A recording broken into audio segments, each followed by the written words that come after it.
मुल्क में महंगाई की मुसलसल लहर ने आम शहरी की जिंदगी अजीरन बना दी है और इसका सबसे तबाहकुन असर मुतवस्सित तबके पर पड़ रहा है, जो पहली महदूद आमदनी में गुजर बसर कर रहा था। खास तौर पर बिजली के नरखों में रिकॉर्ड इजाफे ने घरेलू बजट का तवाज़ुन मुकम्मल तौर पर बिगाड़ दिया है। हर माह आने वाले भारी बिल न सिर्फ बुनियादी ज़रूरियात पर खर्च कम करने पर मजबूर कर रहा है, बल्कि इन बिल्स की वजह से तालीमी, तिब्बी और दीगर ज़रूरी शोबों के अखराजात भी शदीद दबाव का शिकार हो चुके हैं।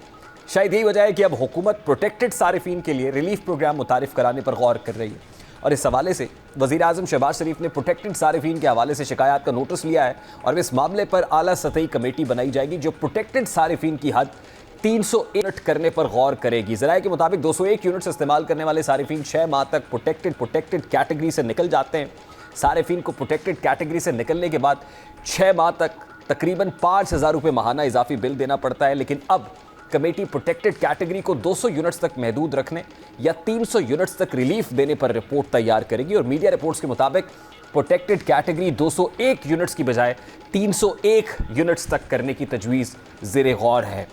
ये बाइसे ताज्जुब है और बाइसे ताज्जुब इसलिए भी है कि बिजली के फी यूनिट की कीमतें बढ़ती, प्रोडक्शन के हवाले से बहुत सारे प्रॉब्लम्स हैं, डिसिपेशन के प्रॉब्लम्स हैं।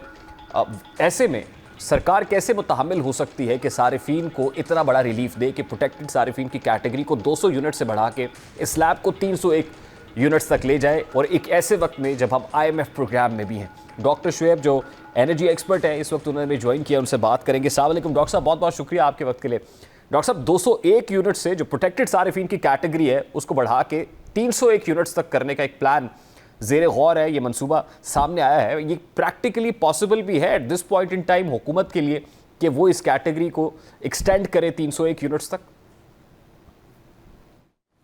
जी बहुत बहुत शुक्रिया। मैंने अभी गुजारिश की थी, जब मैं बात करने लगा था तो मैंने कहा मुझे ज़रा 2-3 मिनट दीजिएगा, क्योंकि ये खबर एक ऐसी इंपॉर्टेंट खबर है कि इसका ज़रा ना प्रॉपरली ऑडिट होना बड़ा ज़रूरी है। एक्चुअली इस वीक में 2 ऐसी न्यूज़ थी। एक तो हफ्ते के बिल्कुल आगाज़ में खबर हमारे पास आई कि जनाब RLNG के जो कनेक्शंस हैं वो अब सार्फिन को देने का फैसला किया गया है और उससे बड़ी सस्ती गैस मिलेगी। मैंने उसका थोड़ा सा ऑडिट करके बताया। मैंने कहा कि किस तरह इस वक्त हमारे नेशनल ग्रिड के ऊपर इतना ज़्यादा प्रेशर है कि हमारा गैस किसी वक्त भी, हमारा जो मेन पाइपलाइन है वो फट सकती है। 5.127 बिलियन क्यूबिक फीट का उसके ऊपर प्रेशर चला गया था। इन्होंने 2-3 वेल अपने बंद किए हैं। अब मैं आपको थोड़ा सा इस खबर का मैं जल्दी से ऑडिट करके बता देता हूं। अच्छा, लेकिन डॉक्टर साहब उससे पहले आप just to add to it, ये सस्ती RLNG देना तो शायद प्रैक्टिकली पॉसिबल नहीं है।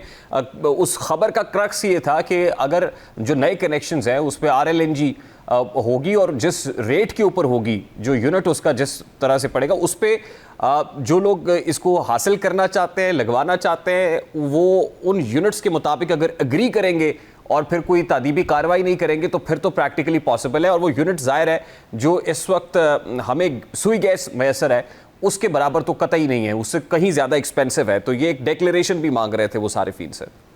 जी हाँ जी, वो डिक्लेरेशन भी मांग रहे थे, लेकिन उसके पीछे भी जो बैकग्राउंड जो था ना सीन, वो तो मतलब बाकी तो सारी लफाजी और पेपर वर्क था ना, यहाँ पे भी पेपर वर्क बहुत सारा हुआ है। मैं अभी आपको गुजारिश करता हूँ ना, आपको पता चल जाए। वो पेपर वर्क तो बाद में, असल जो RLNG की तरफ टर्न होने का जो फैसला किया गया था, RLNG तो उनके पास पिछले 6 महीने से पड़ी हुई थी।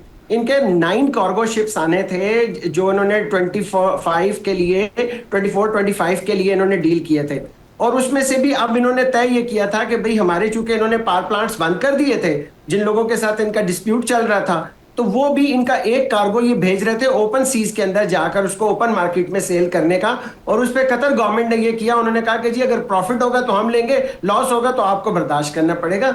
मैं सिर्फ यहाँ गुजारिश ये करना चाह रहा हूँ, मैं एक बड़ा खूबसूरत शेर है जो अपने जमाने तालिब इल्मी में सुना था, आप यकीन करें पूरी जिंदगी समझ में नहीं आया, कि उसने कहा था कि दामन पे कोई छींट ना खंजर पे कोई दाग, तुम कत्ल करो हो के करामात करो हो। ठीक है जी। अच्छा, ये नहीं समझ में आया ना कि यार ये कैसे मुमकिन है। अब जनाब ये समझ में आया, अब जब हुकूमत की ये शोबदेबाजियां और चालबाजियां हम देखते हैं, अब जरा ना आपके डायरेक्ट क्वेश्चन की तरफ आते हैं, आपको बताते हैं कि जी ये सूरत हाल क्या है। देखिए, एक हमारे यहाँ होता है क्वार्टरली एडजस्टमेंट्स।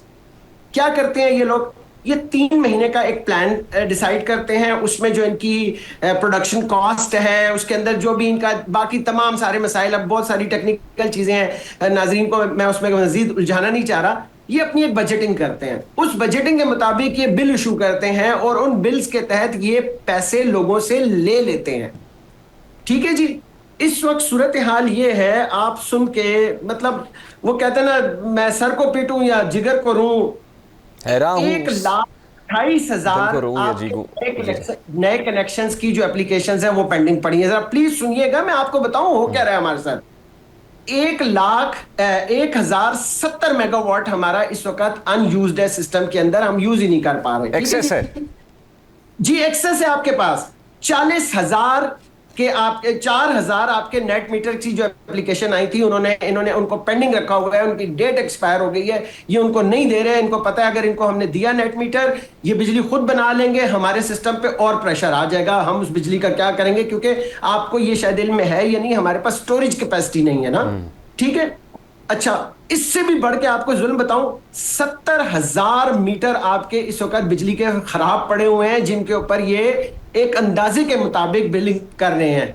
दूर क्यों जाते हैं, मेरा अपना इदारे का जो मीटर था, हमने एक ऑर्फनेज बनाया हुआ है, ऑर्फनेज के मीटर के ऊपर 3 महीने हमारे पास बिल आता रहा, जो कि मतलब बंद मीटर के ऊपर बिल भेजते रहे। और जब हमने वो चेक किया कि भाई हमें क्यों इतना ओवरहेड पे बिल, इतना एक्स्ट्रा बिल क्यों आ रहा है, पता चले जी मीटर खराब है। फिर उसको मीटर को उतार के लेकर गए और उसके बाद उन्होंने कुछ दिनों बाद कहा कि जी ये ठीक नहीं हो सकता, बिल तो आपको वही पे करना पड़ेगा। हमने उसको इंस्टॉलमेंट में करके एक ऑर्फनेज का बिल मैं आपको बता रहा हूं, 70,000 मीटर इस वक्त आपके खराब हैं, जिनके बिल आप ये लोग ना अंदाजे पे जो होता है ना अप्रोक्सीमेट बिल देके भेज रहे हैं। ये है आपका स्टेट ऑफ अफेयर। उसके बाद क्या हुआ, ये अब कैपेसिटी पेमेंट में 53 अरब रुपए हैं। मैंने ये सारा का सारा, अच्छा मुझे कोई ख्वाब नहीं आया ना, एक दफा ऐसे ही किसी एक प्रोग्राम में मैंने कोई 2-4 बातें कर दी, तो वो एक बहुत मौसूफ बहुत बड़े सरकारी एहलकार थे, वो कहते हैं यार ये जो आप लोग पीएचडी होते हो ना, ये घड़ लेते हो खबरें, आप लोग यूटोपियन वर्ल्ड में रहते हो। ये जनाब मैं आपको रेफरेंस दे देता हूं ताकि आपको, ये नेपरा की एक पब्लिक हेयरिंग हुई है 3 अगस्त को। ठीक है जी। उसके अंदर, उस पब्लिक हेयरिंग के अंदर ये सारी की सारी डिटेल्स, और ये सारी की सारी डिटेल्स मीडिया के पास ऑलरेडी अवेलेबल है, यानी मैंने कोई नई बात नहीं की। इन्होंने 53.4 बिलियन, कितने, 53.4 अरब रुपए की इन्होंने ओवर बिलिंग की है जनाब पाकिस्तानियों को। और अब जब इन्हें पता चला कि हम ओवर बिलिंग कर चुके हैं, प्राइम मिनिस्टर ने लेस्को की जो लाहौर का जो है ना, उनकी तो बाकायदा इंक्वायरी भी बैठी है और उसमें काफी सारे लोगों को उन्होंने पॉइंट आउट भी किया है। कौन सजाएं देगा इस मुल्क में, आज तक किसको सजा मिली है, लेकिन पॉइंट आउट हुए हैं, क्योंकि जाहिर सी बात है कि वज़ीर आज़म ने नोटिस तो लेना था। तो जनाब 53.4 अरब रुपए की ओवर बिलिंग हुई है, जिसमें से आपको, वो कहते हैं ना ऊंट के मुंह में जीरा, ये मुहावरा तो सुना। आज मैं मुहावरों की, मैं अब टेक्निकल बातें मैंने करना छोड़ दी हैं।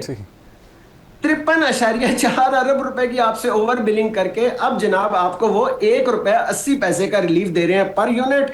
और पाकिस्तानी खुश हो गए, नारे लगाने शुरू कर दिए उन्होंने, बल्ले बल्ले बल्ले जनाब। मैं सुबह से अखबारों की, अब आपके तो मीडिया की तो खैर ज़ाहिर है, पीआईडी की नोटिफिकेशन होता है, वो मजबूरी है, उन्होंने तो ये करना था।